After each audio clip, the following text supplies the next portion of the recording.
அனைவருக்கும் வணக்கம். இப்போ thumbnail பார்த்துட்டு இருப்பீங்க. இதை பற்றி டீட்டெயில்ஸ் தான் இப்போ நம்ம வீடியோவில் வந்து ரொம்ப டீட்டெயில்டாக நம்ம பார்க்க போகிறோம். ஸோ பொறுமையாக பாருங்கள், அவசரப்படாதீங்க. இந்த வீடியோ பார்க்குறவங்க கண்டிப்பாக வந்து இந்த ஜாப் சம்மந்தமாக உள்ளவங்கள தான் இருப்பீங்க.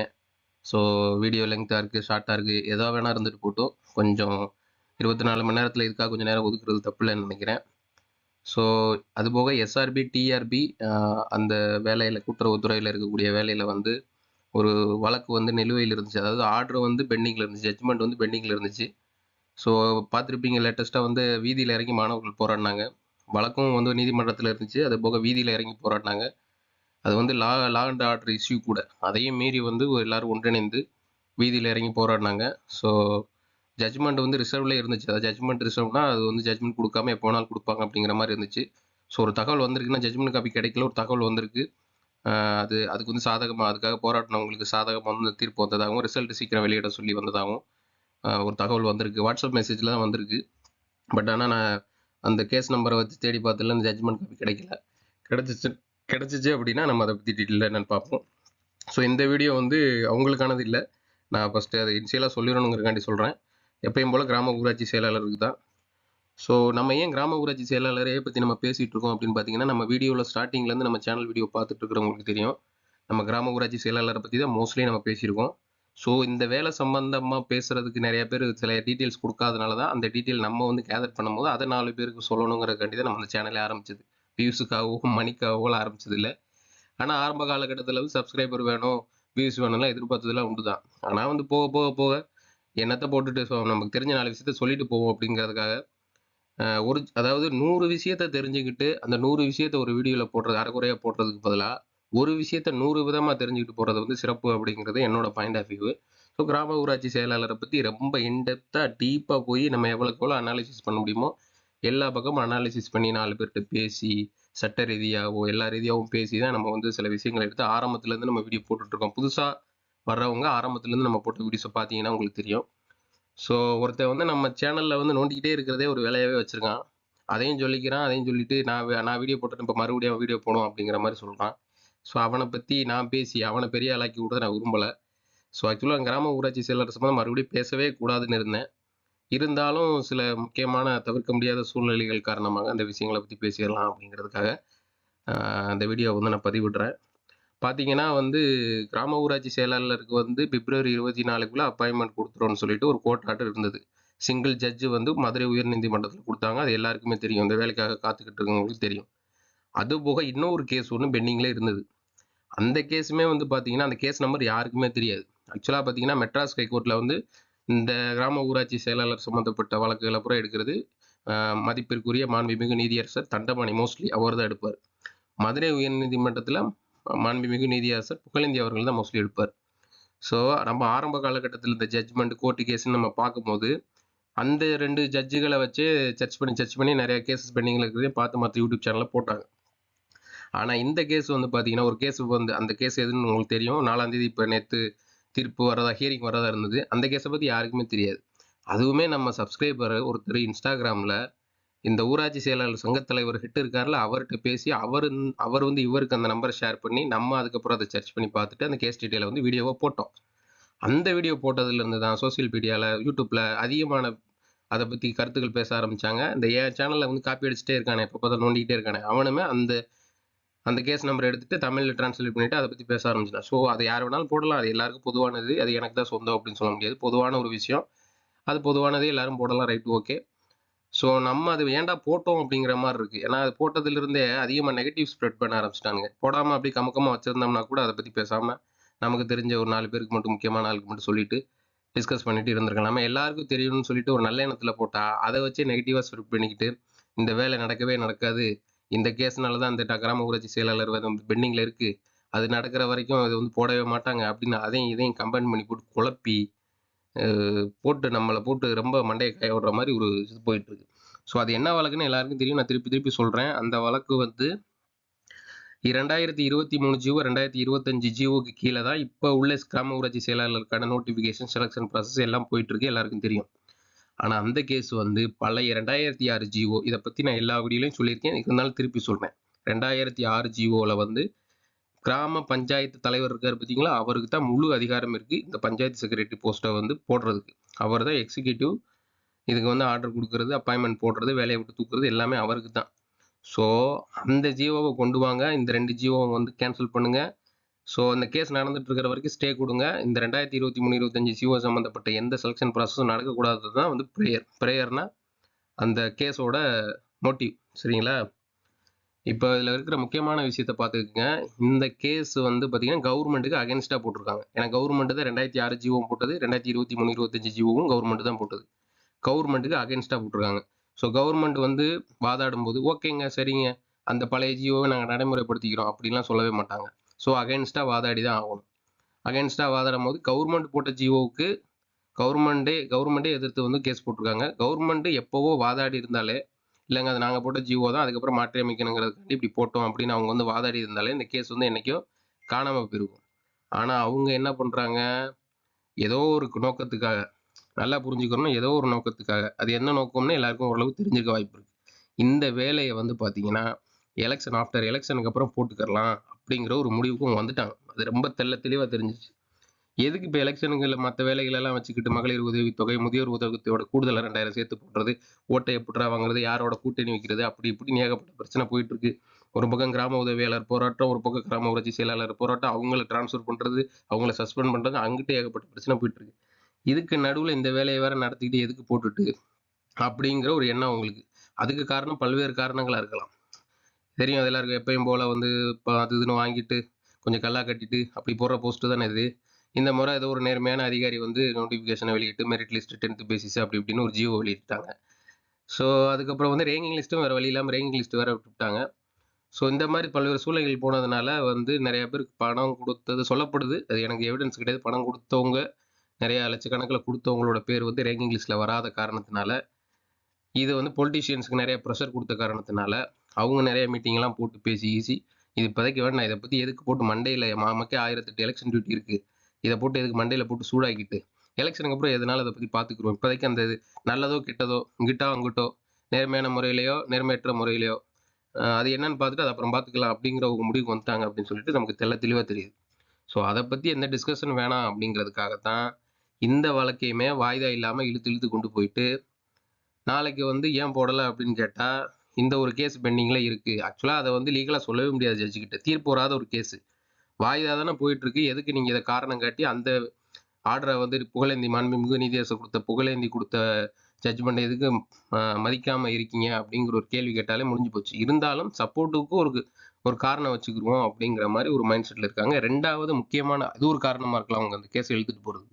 இன்னொரு காரணமும் இருக்குது. இன்னொரு காரணம் என்னன்னு பார்த்தீங்கன்னா, இவங்க ஜியோ போட்டாங்க, இந்த நோட்டிஃபிகேஷன் வெளியிட்டாங்க, 10th பேசிஸ், அப்புறம் இன்டர்வியூக்கு 15 மார்க்கு அப்படி இப்படின்னு போயிட்டு இருக்கு. புரியுதுங்களா? ஒருவேளை 2006 ஜியோவுக்கு கீழே தான் இதை கொண்டு வரணுங்கிற ஒரு சூழ்நிலை வந்துருச்சு அப்படின்னா அதுவுமே உங்களுக்கு பிரச்சனையாக போயிடும். அது வந்து கிராம பஞ்சாயத்து தலைவரோட அதிகாரத்தில் போயிடும். அவங்க சொந்தமாக விருப்பப்பட்ட ஆட்களை வாங்கி போட்டுட்டு போயிடுவாங்க பஞ்சாயத்து செக்ரட்டரிக்கு. மினிஸ்டரோ மற்ற யாருமே இதில் இன்வால்வ் ஆக முடியாது. யாருக்குமே எந்த அதிகாரமும் இல்லாமல் போயிடும். பட் ஆனால் அந்த லெவலுக்கு அந்த கேஸ் போகாது. இருந்தாலும் அதை கொஞ்சம் வாய்தா மேலே வாய்தா இழுத்துட்டு போய் எலெக்ஷன் வரைக்கும் கொண்டு போயிட்டு அதுக்கப்புறம் அதை பார்த்துக்கலாம், அதுக்கு எந்த பக்கமும் ஒரு முடிவே வராத அளவில் கொண்டு போயிடும் சொல்லிட்டு வாய்தா கேட்டு அதை கொண்டு போயிட்டே இருக்காங்க. ஸோ அவங்க ஏதோ ஒரு மோட்டிவில் பண்ணுறாங்க. ஆனால் அந்த பிரச்சனைக்கும் இப்போ ஜட்ஜ்மெண்ட் கொடுத்த மாண்புமிகு நீதியரசர் புகழேந்தி கொடுத்த ஜட்ஜ்மெண்ட்டுக்கும் எந்த சம்மந்தமும் கிடையாது. அதனால தான் இதை நிப்பாட்டி வச்சுருக்காங்கன்னு சொல்லிட்டு எந்த ஒரு கனெக்ஷனுமே கிடையாது. சும்மா வியூகத்தின் அடிப்படையில் அப்படி இப்படின்னு சொல்லலாம். இன்னொன்று, அந்த கேஸ் வாய்தாக்கு வந்துச்சுன்னா கவர்மெண்ட் வந்து 2 ஆர்குமெண்ட் பண்ணாங்களே அந்த கேஸ் வந்து சுக்குநராக முடிஞ்சிடும். ஆனாலும் அதில் வந்து சதீஷ்குமாருங்கிற பேர் தான் பெட்டிஷனர். அவருக்கு கீழே 42 பேர் வந்து அடிஷ்னல் பெட்டிஷனர் மாதிரி சேர்ந்து தான் அதை போட்டிருக்காங்க. அந்த கேஸை பற்றி எடுத்து பார்த்தீங்கன்னா தெரியும். புரியுதுங்களா? ஸோ அந்த கேஸ்னால தான் இதை நிப்பாட்டி வச்சுருக்காங்க. அப்படி கிடையவே கிடையாது. அவங்க பல்வேறு காரணங்கள், அது அரசியல் ரீதியாகவோ நிர்வாக காரணங்கள் ஏகப்பட்ட காரணங்கள் இருக்கிறதுனால அவங்க வந்து மொத்தமாக வந்து நிறைய சப்ஸ்கிரைபரே வந்து சட்டத்துறை அமைச்சரை பார்த்தேன், அவங்களோட பிஏவை பார்த்தேன், இந்த உள்ளாட்சித்துறை ஊரக உள்ளாட்சித்துறையோட அமைச்சரோட பிஏவை பார்த்தேன் அப்படிங்கிற மாதிரி நிறைய பேர் கம்யூனிகேட் பண்ணுறாங்க. அவங்களோட எல்லாரோட பதில்களை வச்சு பார்க்கும்போது அது எலெக்ஷனுக்கு அப்புறம் தான் நடத்துகிற மாதிரி ஒரு சூழ்நிலை இருக்குது. எலெக்ஷனுக்கு அப்புறமே நடத்தினாலுமே இவங்க இப்போ இருக்கிற ஜியோவை கேன்சல் பண்ணிவிட்டு இல்லை அதை மாடிஃபிகேஷன் பண்ணிவிட்டு 1:5ங்கிற மெத்தடில் இருக்குது பார்த்தீங்களா, அதுலேருந்து தான் போகிறால அவங்க ஃபைனலாக செலக்ட் பண்ணணும். அதையெல்லாம் கேன்சல் பண்ணி டோட்டலாக எல்லாருமே வர சொல்லிடலாம், எல்லாருமே வந்து கலந்துக்க வச்சுக்கலாம் அப்படிங்கிற ஒரு சூழல் பண்ணுறதுக்கு சுத்தமாக வாய்ப்பே கிடையாது. ஏன்னா அவங்க செக்மேட் மாதிரி இப்போ மாட்டிக்கிட்டாங்க. ஏன்னா ரேங்கிங் லிஸ்ட்டே வெளியிட்டுட்டாங்க. இன்னொன்று, அரசியலமைப்பு சட்டப்படி, இந்திய அரசியலமைப்பு சட்டப்படி ஒரு ஜிஓ வந்து ப்ராசஸ் ஸ்டார்ட் ஆயிடுச்சு அப்படின்னா அந்த ஜிஓ முழுசாக முடிச்சே ஆகும். அதை அமெண்ட்மெண்ட் பண்ணுறதோ இல்லை கேன்சல் பண்ணுறதோ கவர்மெண்ட் பண்ணலாம். பண்ணுனா சட்டப்படி குற்றம், மறுபடியும் இன்னொரு கேஸ் வந்து அது மேலே அகைன்ஸ்டாக வந்து அந்த கேஸ் அப்படி இழுத்துக்கிட்டே போகும். புரியுதுங்களா? ஸோ அந்த லெவலுக்கு அவங்க போக மாட்டாங்க. ஸோ இப்போ நமக்கு சாதகமான சூழல் தான் இப்போ நடந்துருச்சு. ஜட்ஜ்மெண்ட் வந்தது ஒரு சாதகம். அது ஒரு 2 புண்ணியவான்கள் வந்து அந்த கேஸை போட்டு நேர்காணல் நடத்த சொல்லி நமக்கு ஆதரவு வந்த ஜட்ஜ்மெண்ட் ஒரு சாதகம். அதுக்கு முன்னாடியுமே ஒரு ஜட்ஜ் வந்து அந்த ரேங்கிங் லிஸ்ட் எல்லாம் பப்ளிக்காக வெளியிட்டோம்னு சொல்லி மொத்த ரேங்கிங் லிஸ்ட்டும் வந்ததும் ஒரு காரணம். ரெண்டுமே சப்போர்ட்டிவாக தான் இருக்குது. ஸோ எலெக்ஷனுக்கு முன்னாடி நடத்துறதுக்கு நம்ம முயற்சி பண்ணுறோம். எலெக்ஷனுக்கு முன்னாடி நடந்தாலும் இதே மாதிரி தான் நடந்தாகணும். எலெக்ஷனுக்கு பின்னாடி வந்தாலும் இதே மாதிரி தான் நடந்தாகணும். ஸோ நான் சொல்கிறத வச்சு பார்க்கும்போது நிறைய பேர் வந்து நான் செலக்டடாக இருப்பீங்க. அவங்களாம் எல்லாரையும் கூப்பிடணும்னு சொல்லிட்டு இருப்பீங்க. நான் அவங்களுக்கு அகைன்ஸ்டாக நான் பேசவே கிடையாது. அவங்களுக்கு எல்லாருக்கும் வேலை கிடைக்கும், எல்லாரும் சக மனிதர்கள் தான். நான் அவங்களுக்கு அகைன்ஸ்டாக பேச கிடையாது.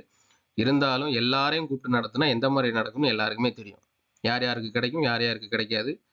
ரேஷன் கடை வேலையில், சத்துணவு துறையில், இதிலெல்லாம் எப்படி நடந்துகிட்டு இருக்குன்னு எல்லாருக்குமே தெரியும். ஸோ இந்த மெத்தடை ஃபாலோ பண்ணால் கொஞ்சமாச்சும் நேர்மையான முறையில் நிறைய தகுதியான அறிவுள்ள நல்ல மார்க் எடுத்தவங்க போகிறதுக்கு சான்ஸ் இருக்குது. ஆனால் எல்லாரையும் கூப்பிட்டா அது வேஸ்ட்டு, டோட்டல் வேஸ்ட்டு. அதில் வந்து லட்சமாக பணம் வச்சுருக்கிறவங்களும் போகிறதுக்கான வாய்ப்பு இருக்குதுன்னா எல்லாரோட நம்ம சொசைட்டியில் நிலவக்கூடிய ஒரு கருத்து. புரியுதுங்களா? அதனால் இந்த மெத்தடு கொஞ்சம் லீகலான மெத்தட். இன்டர்வியூ போனதுக்கப்புறம் அந்த 5 பேரில் ஒரு ஆள் சூஸ் பண்ணுறது அவங்க தான். அதில் என்ன பண்ணுவாங்க, இது பண்ணுவாங்க நமக்கு தெரியாது. ஆனால் இன்டர்வியூ இப்போ ஷார்ட் லிஸ்ட் பண்ணி ரேங்கிங் லிஸ்ட் சொல்லிட்டு இருக்காங்களா, அதுலேருந்து இன்டர்வியூ கூப்பிட்றது வரைக்கும் நேர்மையாக தான் நடந்து ஆகணும். அதில் எந்த ஒரு ஆள் மாறாட்டம் கூட பண்ண முடியாது. 5 பேரில் 6வது ஆளை வேற ஒரு ஆள் மாறாட்டம் பண்ணி உள்ளே கொண்டு வந்தாலும் அதிலே மாட்டிக்குவாங்க, பிரச்சனை ஆகும். அந்த 5 பேரில் தான் கண்டிப்பாக ஒரு ஆள் சூஸ் பண்ணி ஆகணும். அது மற்ற பிரச்சனை. இப்போ நம்மளோட இது வந்து இன்டர்வியூ நடத்த வச்சிடணும், இன்டர்வியூ பண்ண வச்சிடணும். அது எலெக்ஷனுக்கு முன்னாடி நடத்த வச்சிடணும். எலெக்ஷனுக்கு முன்னாடி நம்ம வந்து அவங்களுக்கு ரொம்ப நெருக்கடி இருக்கும். ஸோ அந்த நெருக்கடியான சூழலை நம்ம உருவாக்குங்கிற பட்சத்தில், ஏன்னா எலெக்ஷனுக்கு அப்புறம் ரொம்ப டைம் எடுக்கும். எப்படியும் கண்டிப்பாக வந்து இன்டர்வியூ வந்து இந்த 1:5 மெத்தடில் பண்ணி தான் அவனுக்கு வழியே கிடையாது. 2 ஆப்ஷன் தான் அவங்களுக்கு. ஒன்று எலெக்ஷனுக்கு முன்னாடி நடத்தணும், இன்னொன்று எலெக்ஷனுக்கு பின்னாடி நடத்தணும். எலெக்ஷனுக்கு பின்னாடி வர்றதுனால எல்லாரும் பயப்படுவீங்க, இதை டோட்டலாக கேன்சல் பண்ணிடுவாங்களோ, இல்லை எதாவது மாற்றிடுவாங்களோ, இப்போ நம்ம செலக்ட் பண்ணதுலலாம் பாதிப்பு வந்துருமோ. இன்னொரு முக்கியமான விஷயம், புகழேந்தி ஜட்ஜில் வந்து ஜட்ஜ்மெண்ட் கொடுத்ததில் வந்து அரசு வழக்கறிஞரே ஒரு வார்த்தை சொல்லிட்டாரு. இந்த ஷார்ட் லிஸ்ட் ஆனவங்களில் எந்த சேஞ்சஸுமே நடக்காது. எலெக்ஷன் டியூட்டிலாம் எல்லாம் முடிஞ்சு 8 வாரங்களுக்கு அப்புறம், 2 மாதத்துக்கு அப்புறம் இதை வந்து நாங்கள் வந்து நடத்திடுவோம் அப்படிங்கிற மாதிரி ஒரு ஸ்டேட்மெண்ட் அவருமே கொடுத்துட்டார். ஸோ 2 ஆப்ஷன் தான், அவங்களுக்கு வேறு வழியே கிடையாது, நடத்தி தான் ஆவாங்க. ஆனால் நம்ம முன்னாடியே நடத்திட்டா நம்ம சீக்கிரமே வேலைக்கு ஆல்மோஸ்ட் ரொம்ப 2-3 மாதம் ரொம்ப டைம் ஆயிடுச்சு. இந்த நோட்டிஃபிகேஷன் வெளியிட்டு அப்ளை பண்ணி அப்புறம் டிசம்பர் 12ஆம் தேதி நடக்கிறது அப்படி இப்படின்னு ரொம்ப டைம் ஆயிடுச்சு. எலெக்ஷனுக்கு முன்னாடியே நமக்கு நெருக்கடி கொடுக்கும்போது அவங்களுக்கு இன்னும் கொஞ்சம் நெருக்கடி ஆகும்போது அவங்க ஓட்டு வாங்கக்கூடிய ப்ராசஸ் அப்படி இப்படிங்கிறதுனால கொஞ்சம் நல்ல பேர் வாங்குறதுக்காகவும் தேவையில்லாத பிரச்சனைகளை தவிர்க்கிறதுக்காகவும் சீக்கிரமே அந்த இன்டர்வியூ நடத்துறதுக்கு ஒரு சான்சஸ் இருக்குங்கிறது தான் அந்த சூழ்நிலை. இதெல்லாம் இவ்வளோ டீட்டெயிலாக நான் எதுக்கு சொல்கிறேன் அப்படின்னா, சில தற்கொலையை லூசு கூமுட்டை மாதிரி பேசிட்டு வீடியோ போட்டுட்ருக்கானுங்க. கேஸ்லாம் நீங்கள் போட்டீங்க அப்படின்னா உங்களோட எதிர்காலம் பாதிக்கப்படும். அப்போ எப்படிதாயா நம்ம வந்து நம்மளோட கோரிக்கைகளை வந்து நம்ம ஜெயிக்கிறது, நம்மளோட போராட்டத்தில் வந்து நம்ம எப்படி வின் பண்ணுறது? அரசு ரீதியாக, அரசியலமைப்பு சட்ட ரீதியாகவும் போகக்கூடாது அப்படின்னா நம்ம எப்படி தான் போகிறது? ஒரு அரசாங்கம் ஒரு விஷயத்த வந்து சரியான முறையில் பண்ணாமல் தாமதப்படுத்தும் போது நம்ம அடுத்த கட்ட கடைசி நம்மளோட சாமானியை வந்து நாடக்கூடிய ஒரே ஒரு இடம் வந்து நீதிமன்றம் தான். அதுக்குள்ளேயும் போகாமல் நீ போய் கேஸ் போட்டினா, கவர்மெண்ட்டுக்கு எதிராக கேஸ் போட்டினா அந்த வேலைக்கு போக முடியாது, இந்த வேலைக்கு போக முடியாது. இந்த கண் கூட பார்க்குறீங்க, டிஆர்பி எஸ்ஆர்பி வேலைக்கெல்லாம் தர்ணா போராட்டமே பண்ணிட்டாங்க, வீதியில் இறங்கி போராடிட்டாங்க. அதெல்லாம் எவ்வளோ அவங்க மேலே லா அண்ட் ஆர்டர், அவங்க மேலே எஃப்ஐஆர், என்னென்ன பிரச்சனை, பெட்டி கேஸ் அப்படின்னு என்னென்ன பிரச்சனை வரும். இருந்தாலும் போராடி இந்த கடைசியில் வெற்றி பெற்றுட்டாங்க, சூழ்நிலை வந்துருச்சு. ஸோ ஒரு சாமானியனோட கடைசி நம்பிக்கையே நீதிமன்றம் தான். நீதிமன்றம் மூலியமாக தான், ஏன்னா அரசாங்கம் நீதிமன்றத்துக்கு கீழே தான், நீதிமன்றத்துக்கு மேலே கிடையாது. நீதிமன்றம் வந்து ஒரு சாமானியன் கூட, ஒரு ஜனநாயக குடிமகன் கூட அவனோட கோரிக்கைகளை வந்து அங்கே அணுகி அவனோட போராட்டத்தை வந்து சட்ட ரீதியான போராட்டம் பண்ணி அவனால் வெற்றிட முடியும். எவ்வளவோ பிரச்சனைகள் வந்து இந்தியாவில் வந்து அந்த மாதிரி நடந்திருக்கு. ஸோ சில தற்கொலைகள் வந்து இன்னொரு முக்கியமான விஷயம் என்னென்னா சொல்ல வர மாதிரி, நம்ம ஆரம்பத்துலேருந்து கிராம ஊராட்சி செயலாளரை பற்றி அவ்வளோ டெப்த்தாக நம்ம வந்து அனாலிசிஸ் பண்ணி போட்டுட்ருக்கோம். நம்ம பேசுகிற அளவுக்கு மற்ற சேனல்ஸில் டீட்டெயில் இருக்குமாங்கிட்ட கேள்விக்குறி தான். ஏன்னா அந்தளவுக்கு அவங்கள காட்டிலும் நான் பெட்டருன்னு தான் நான் சொல்லுவேன். ஏன்னா அவ்வளோக்கு அவ்வளோ இன்ஃபர்மேஷனை கேதர் பண்ணி போட்டுட்ருக்கோம். ஸோ இப்போ நம்ம மேட்ருக்கு வந்துடுறேன். இதுக்கு முன்னாடி லாஸ்ட்டாக ஒரு 3 வீடியோ போட்டிருப்பேன், நீங்கள் பார்த்துருப்பீங்க. நம்ம சட்ட ரீதியான போராட்டம் பண்ணி எலெக்ஷனுக்கு முன்னாடியே அவங்களை நடத்தக்கூடிய ஒரு சூழ்நிலையை உருவாக்குவோம் அப்படின்னு சொல்லிட்டு ஒரு போராட்டம் பண்ணிட்டு இருக்கோம். ஏன்னா நமக்கு சாதகமாக ஒரு ஜட்ஜ்மெண்ட் இருக்குது. அந்த ஜட்ஜ்மெண்ட்டையும் சாதகமாக வச்சு நீதிமன்ற அவமதிப்பு வழக்கு, அது போக ஒரு குரூப்பு ஒரு கம்யூனிட்டி மாதிரி கிரியேட் பண்ணிட்டு இருக்கோம். இப்போ எஸ்ஆர்பி டிஆர்பிக்குலாம் பார்த்தீங்கன்னா அவங்க ஒரு கம்யூனிட்டியே கிரியேட் ஆயிருக்காங்க. ஆனால் பஞ்சாயத்து செக்ரட்டரியில் வந்து பார்த்தீங்கன்னா யாருக்குன்னே தெரியாது. யார் அப்ளை பண்ணிக்க எந்த ஒரு யாருக்குமே எந்த கம்யூனிகேஷனுமே கிடையாது. ஆனால் நம்ம ஒரு வீடியோ மூலம் ஒரு கம்யூனிட்டி வந்து நம்ம வந்து ஃபார்ம் பண்ணியிருக்கோம். ஸோ அது ஒரு மேன் பவர் மாதிரி. அவங்களுக்கு தெரிஞ்ச தகவலை நமக்கு சொல்லுவாங்க, நமக்கு தெரிஞ்ச தகவலை அவங்களுக்கு சொல்லுவோம். இந்த கேஸ் சம்மந்தப்பட்ட எக்ஸ்பென்சஸ், செலவு, நாளைக்கு இன்கேஸ் மேல்முறையீடு போனால் கவர்மெண்ட் மேல்முறையீடுலாம் போக மாட்டாங்க, அது அடுத்து ஒரு டாபிக்கு. ஒருவேளை மேல்முறையீடு போனாங்கன்னாலும் நம்மளும் அது வந்து எல்லாரும் சேர்ந்து ஆர்கனைஸாக இருக்கும்போது எக்ஸ்பென்சஸ்லேருந்து எல்லாமே ஷேர் பண்ணி ரொம்ப கம்மியானதுலேயே ஒரு ஆள் தனிப்பட்ட ரீதியாக வக்கீல் வச்சு பண்ணால் அது எந்த அளவுக்கு பெரிய அளவில் செலவாகும். அதெல்லாம் எல்லாருமே இங்கே இருக்கிறவங்க பூராமே மிடில் கிளாஸு. ஸோ எல்லா விதமான சப்போர்ட்டும் கிடைக்கும். மணி ரிலேட்டடாக சரி, மற்ற விஷயங்கள் டிஸ்கஷன் பண்ணுறதாகவும் சரி, ஆர்கனைஸ் பண்ண எல்லாரோட நாலேஜ் ஷேர் பண்ணுறதாலும் சரி, எல்லா விதமாகவும் ஒரு சப்போர்ட் கிடைக்கும். ஸோ அந்த கம்யூனிட்டி தான் நம்ம பில்ட் பண்ணிகிட்ருக்கோம் ஒரு வாட்ஸ்அப் குரூப்பில். ஸோ அவங்களா வாலண்டியராக வந்து அவங்களா நான் இந்த இதை வந்து முன்னெடுத்து போவோம், எப்படியாவது இன்டர்வியூ நடக்க வச்சு நம்ம ஒரு வேலை கிடச்சிடக்கூடிய சூழ்நிலைக்கு போயிடணும் அப்படிங்கிறதுக்காக அவங்களால முடிஞ்ச 500 1000 ஷேர் பண்ணி இப்போ கேஸு வந்து போட்டு அதை அந்த லெவலுக்கு போகிறதுக்கு ஒரு முயற்சிகள் நடந்துகிட்டு இருக்கு. ஸோ அது சம்மந்தமாக தான் வீடியோ போட்டு அது கீழே வாட்ஸ்அப் லிங்கும் போட்டிருந்தேன். அந்த வாட்ஸ்அப் லிங்க் டைரக்ட் லிங்க் கிடையாது, டைரெக்டாகவே உள்ள எல்லாரும் உள்ள குரூப் கிடையாது. அந்த வாட்ஸ்அப் குரூப்பில் வரவங்கள்ட்ட ஒரு இன்ட்ரடக்ஷன் கொடுத்து அவங்க கான்ட்ரிபியூட் பண்ணுறவங்க பட்சத்தில் அந்த கான்ட்ரிபியூட் பண்ணவங்களுக்குன்னு ஒரு தனி குரூப் இருக்குது. அதில் தான் வந்து அவங்கள ஒரு ஆளுக்கு 500 அவங்களுக்கு 500 ஃபிக்ஸ் பண்ணியிருக்கு. அதுக்கு மேலே அவங்க விருப்பப்படுறதை அவங்க கொடுத்து அந்த குரூப்பில் ஜாயின் பண்ணி அதில் தான் வந்து கேஸ் டீட்டெயிலு மற்ற என்னென்ன ப்ராசஸ் இப்போ போயிட்டுருக்கு, நம்ம எந்தெந்த மாதிரி முயற்சி பண்ணி லீகலான முறைகளில், திருப்பவும் சொல்கிறேன், லீகலான முறையில் சட்டத்துக்கு புறம்பாக நம்ம எதுவுமே பண்ணல. சட்டத்திற்கு உட்பட்டு நம்ம லீகலாக என்ன பண்ணுறோமோ அதை பற்றிய விஷயங்கள், இந்த ஜாப் பற்றிய அப்டேட்டுகள், பொதுவான டிஸ்கஷன் எல்லாமே அந்த குரூப்பில் தான் போயிட்டுருக்கு. ஸோ அந்த குரூப்பில் உள்ளவங்களுக்கு எல்லா விதமான சப்போர்ட்டும் கிடைக்கும். ஸோ அதனால தான் அது வந்து எதுக்காக வந்து கான்ட்ரிபியூட் பண்ணுறாங்கன்னா 2 விஷயம். ஒன்று வந்து நிறைய வந்து எதிர் சக்திகள், அதாவது இந்த செலக்ட் ஆகாத ஆளுக்கு அவங்களை எதிர் சக்தின்னு சொல்ல மன்னிச்சிக்கங்க. அவங்க வந்து ஒரு கஷ்டத்தில் இருக்காங்க நம்ம செலக்ட் ஆகலைன்னு சொல்லிட்டு. அதுபோக இந்த கேஸ் வந்து ஒரு கேஸ் ஒன்று இப்போ வாய்தா போயிட்டு 27ஆம் தேதி கொத்தி வச்சிருக்காங்க பார்த்தீங்களா, அந்த கேஸுமே நிறைய பேர் இந்த செலக்ட் ஆகாமல் பணம் கொடுத்துட்டு செலக்ட் ஆகாதவங்க போட்ட கேஸ் மாதிரி தான் இருக்குது. அவங்கள மாதிரி ஆளுக்கெல்லாம் சும்மா வந்து என்ன நடக்குது ஏது நடக்குதுன்னு சும்மா எட்டி பார்த்துட்டு அந்த இன்ஃபர்மேஷனை மிஸ்யூஸ் பண்ணுறதுக்கும் வாய்ப்புகள் இருக்குது. ஸோ உண்மையிலே இந்த வேலைக்கு போகணும் ஷார்ட் லிஸ்ட் ஆனவங்களா இருந்தால் ஒரு 400 500 பே பண்ணிட்டு தான் உள்ளே வருவாங்க கண்டிப்பாக. ஸோ அது அந்த ஒரு காரணம். 2வது எல்லாரும் கான்ட்ரிபியூட் பண்ணி எல்லாரும் ஒன்றிணைஞ்சு இதை பண்ணணும் அப்படிங்கிறதுக்காகவும் ஆரம்பிக்கப்பட்டது தான் அது.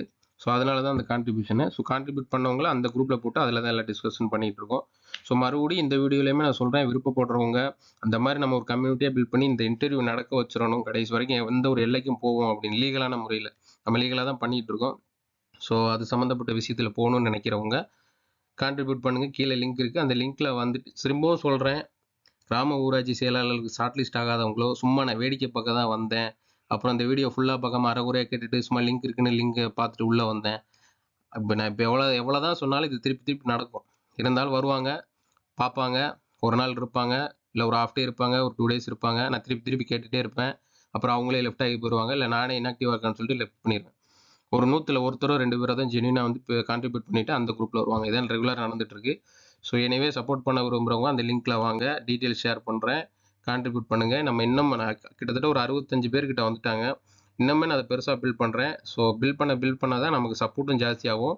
நாளைக்கு எந்த ஒரு பிரச்சனைனாலுமே எவ்வளோ செலவானாலுமே பார்த்துக்கலாம்டா அப்படிங்கிற மாதிரி. ஏன்னா அதிக நம்பர்ஸ் எண்ணிக்கை இருக்கும்போது நம்மளோட செலவினங்களும் குறையும், மேன் பவரும் ஜாஸ்தியாகும். ஸோ அதான் நம்ம லீகலான முறையில் சட்ட போராட்டம் பண்ணுறோம். இது வந்து அரசுக்கு ரொம்ப நெருக்கடியான ஒரு சூழல், லீகலான நெருக்கடியான சூழல். ஆல்ரெடி ஜட்ஜ்மெண்ட் வந்துருச்சு.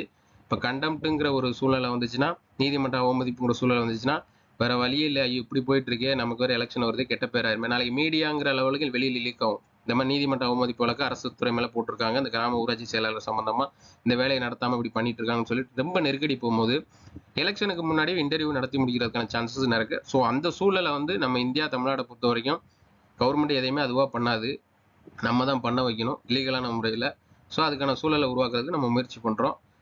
நடந்துச்சுன்னா சந்தோஷம், இன்டர்வியூ வரைக்கும் நடந்துச்சுனாலே சந்தோஷம். இன்டர்வியூ நடந்துட்டு அப்புறம் அவங்க ரிசல்ட்டை கூட அவங்க லேட்டாக வெளியிடலாம், ஒன்றும் பிரச்சனை கிடையாது. எல்லாமே இப்போ வந்து கோர்ட்டுக்கு வந்துருச்சு. கோர்ட்டுக்கு வந்துட்டு எல்லாம் ரெக்கார்ட் ஆயிடுச்சுன்னா எப்படியோ ஒரு டைமில் அவங்க அதை பண்ணி தான் ஆகணும். நம்ம அதை லேட் பண்ணிடாமல் கொஞ்சம் சீக்கிரம் பண்ணுறதுக்கு தான் நம்மளால் முடிஞ்ச முயற்சியில் பண்ணிகிட்டு இருக்கோம். அப்புறம் சில தற்கூறிகள் பேசுகிறதெல்லாம் நான் கண்டுக்கல, யாரும் கண்டுக்கவும் வேண்டாம். இவங்க தான் கோர்ட்டு, இவங்க தான் வந்து ஜட்ஜி, இவங்க மாதிரி பேசுகிறாங்க. நான் என்ன ஜட்ஜி மாதிரி பேசுனேன், கோர்ட்டு மாதிரி பேசுனேன்? ஒரு அட்வொகேட் வந்து அவங்க அரசியலமைப்பு சட்டங்களை வந்து பேசுறது இல்லைங்களா? அரசியலமைப்பு சட்ட ரீதியா வந்து சில விஷயங்களை டிப்ஸ் கொடுக்குறது இல்லையா? அது மாதிரி எனக்கு இன்னும் நான் அட்வொகேட் சில அட்வொகேட்ட பேசிட்டு, என்னோட அட்வொகேட்ட பேசிட்டு எனக்கு தெரிஞ்ச தகவல்களை வந்து நான் ஷேர் பண்றேன். அதுவும் அரசியலமைப்பு சட்டத்துக்கு உட்பட்டு தான் பேசுறேன். இதுல எந்த தவறுமே கிடையாது. ஒண்ணுமே தெரியாம வியூஸ்க்காக அத்தனை சப்ஸ்கிரைபர் வச்சிருக்கேன், இத்தனை சப்ஸ்கிரைபர் வச்சிருக்கேன். சப்ஸ்கிரைபர் வச்சு நீ சம்பாரிச்சு நீ இருந்துட்டு போ. என்னால ஒரு 4 பேர் வந்து ஒரு இந்த வேலை ஒரு இன்டர்வியூ வைக்க வச்சு வேலைக்கு போயிட்டாங்கன்னா எனக்கு அது ஒரு சந்தோஷம் தான். நான் ஒன்றும் வியூஸுக்காகவோ எனக்கு வந்து இதுக்காக வச்சு எதுக்காகவோ நான் போடலை. எனக்கு இதை வச்சு ஒரு இன்கம் பெருசாக ஒன்று வரப்போறது கிடையாது. சரியா? அதனால வந்து என்னோட சேனல்ல இருந்து கண்டென்ட் எடுத்துட்டு இதே வேலையா பார்த்துக்கிட்டு இருக்காம தயவு செஞ்சு உனக்கு ஏதாவது வேற வேலை இருந்துச்சுன்னா அது சம்மந்தமா போடு. அதை விட்டுட்டு திருப்பி திருப்பி உன்னை பேசுறதே நான் உனக்கு மறைமுக உன்னை நான் ப்ரொமோட் பண்ணிட்டு இருக்கேன். உன்னை பேசவே கூடாதுன்னு நினைக்கிறேன். ஆனாலும் எனக்கு சும்மா முடியல. என்னை இரிட்டேட் பண்ணி விட்டுக்கிட்டே இருக்கிற மாதிரி இருக்கு. ஸோ நீ உன்னை ஒரு ஆளாவே நான் நினைக்கவே இல்லை. ஆனா நீ வந்து பேசுறதுக்கு ஒரு பதில் சொல்ல வேண்டிய சூழ்நிலைக்கு நான் தள்ளப்படுறேன். அதனாலதான் இவ்வளவு பெரிய லெங்கான வீடியோ கூட பதிவு பண்ணிட்டு இருக்கேன். இவ்வளவு பெரிய லெங்க் வீடியோ எடுத்தாலே பெரும்பாலும் யாரும் பார்க்க மாட்டாங்க.